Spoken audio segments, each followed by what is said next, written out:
In this session, let us talk about the purpose of the loan. Whenever bank gives loan, they should be convinced that they are giving loan to the customer for well-defined purpose only. It means there should be serious intention for that borrower. It can be for business.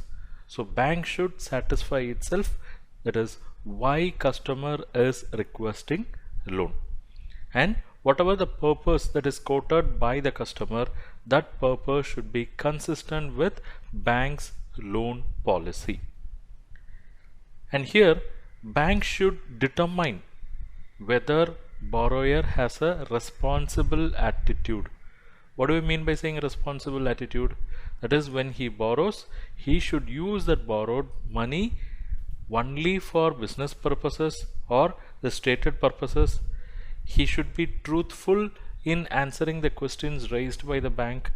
I mean, banks will or have to raise various queries to understand whether this credit will continue to be a good credit or turn out to be a bad credit. Okay, so whether he is truthful in answering those questions, then whether that borrower will take efforts to repay what he is owing to the bank. Okay, so this have to be determined by the banker, that is whether borrower is having a responsible attitude.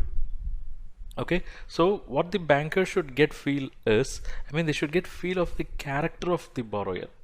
The character means whether that borrower is going to have responsibility, whether he's going to be truthful, whether he's going to apply the loan money for that stated purpose only, whether he has serious intention to repay, and he's not going to indulge in any speculation. So we can say it's all these five, that is responsibility, truthfulness, purpose, intention to repay, and not to indulge in speculation makes up the character of the borrower.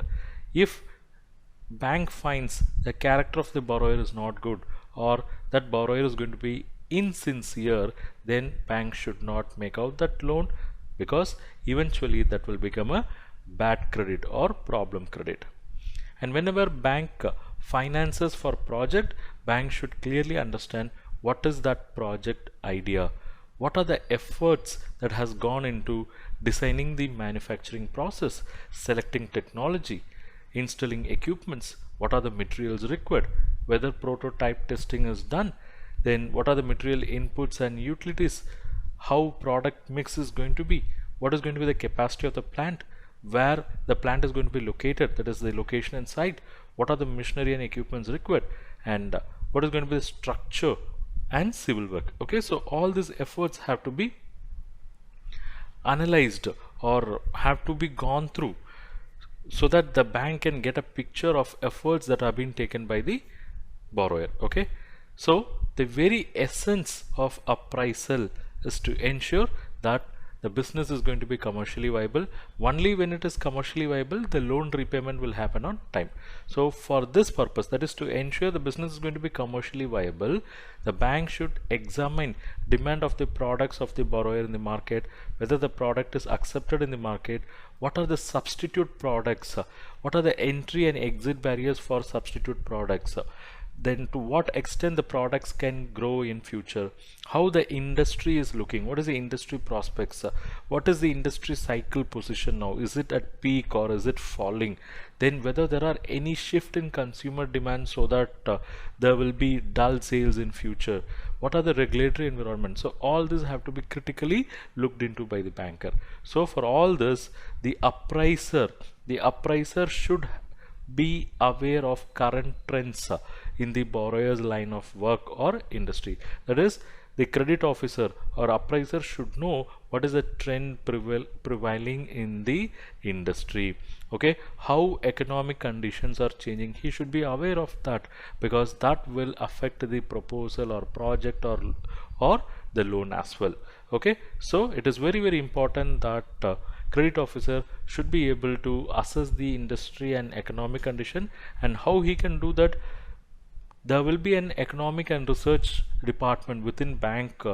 They will advise the bank on trends, so credit officer should go through them thoroughly. Then credit officer should also access the information from newspaper archives You should also go through research reports on the industries.